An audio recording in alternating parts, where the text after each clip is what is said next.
Hello first class, this is your small world tutorial for Monday Wednesday the 24th of February. So this is your the continuation of what we did before. We were looking at different types of houses, houses in the past maybe and houses nowadays, what they were like when they were older in the past and what it's like now to have a modern house. And you did really well with it. I especially liked, I won't say who, but someone said they wouldn't like to live here because it would be very cold and I think they said it would also be a bit wet as well and a bit windy. And looking at that house, I think you're absolutely right. I don't think I would like to live there. Um, and so let's take a look then at different types of houses. So these are all kind of modern houses, but they're all different looks, different types. So we've got new words here. We've got semi-detached, we've got bungalow, apartment, caravan, terraced, and detached. Okay, those are all huge long words, but I'm going to go through them with you. Okay, so semi-detached is when you have one house attached to you, but the other side of you is kind of is free. There's no other house attached on the other side of you. So let's take a look. Number one here is semi-detached. There is a house here. It is attached on this side to another house, but on this side there's a break before there's another house. Okay, you can't see it in the picture, but there will be another house over here. It's just not stuck onto the end. So there's one house attached, and then there's no house over here. Semi-detached basically means pairs of houses usually. Um, yeah, semi-detached. So a bungalow means a house that doesn't have an upstairs. A bungalow is a house that is just one story, and that is over here, a bungalow. Apartment. An apartment in Ireland, we usually don't say apartment; we usually say flat. But you do hear the word apartment used as well, and that is when you're in a kind of a big building and your house or your home is one part of the building. So one apartment here would be this area here, and this might be another apartment over here. So you have loads and loads of apartments all attached in together, where lots of people are living in one big building. Caravan. A caravan is like a house that is pulled along behind a vehicle, and it can be parked in different places. Some people use caravans actually for holidays as well. You might go and stay in a caravan when you go to, I don't know, Cork or Kerry or somewhere like that in the summer. Uh, Terraced is very similar to semi-detached. It's basically like when instead of having two houses stuck together, you have one, two, three, four houses stuck together or more.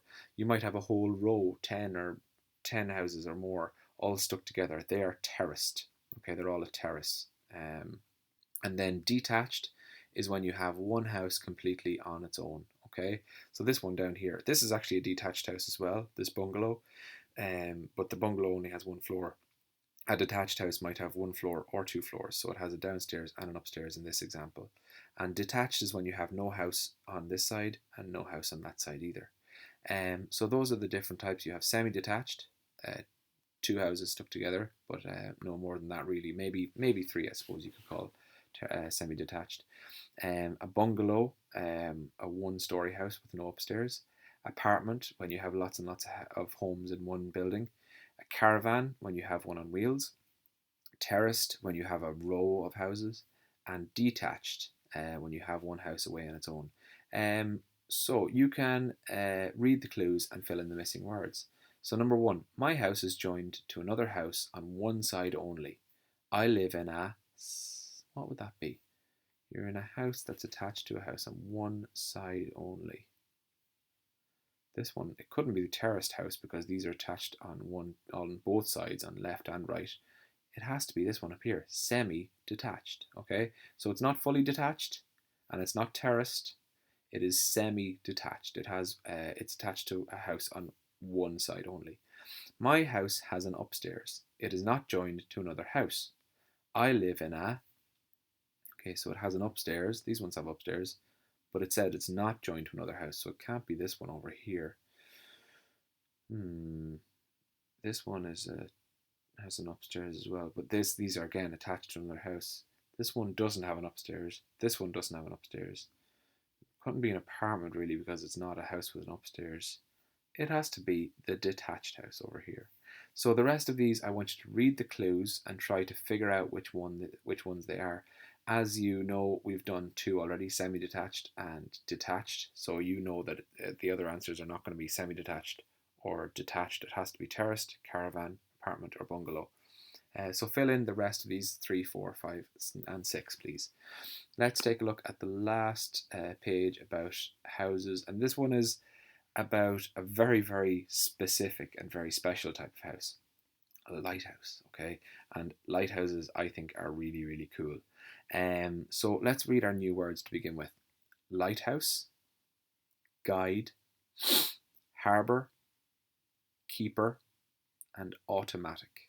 Okay, so let's go through those words. A lighthouse is a house with a big, huge light at the top of it. Okay, a guide is, or to guide someone is to kind of help them to find their way. In this case, we're talking about helping to guide ships, and a person can be a guide as well.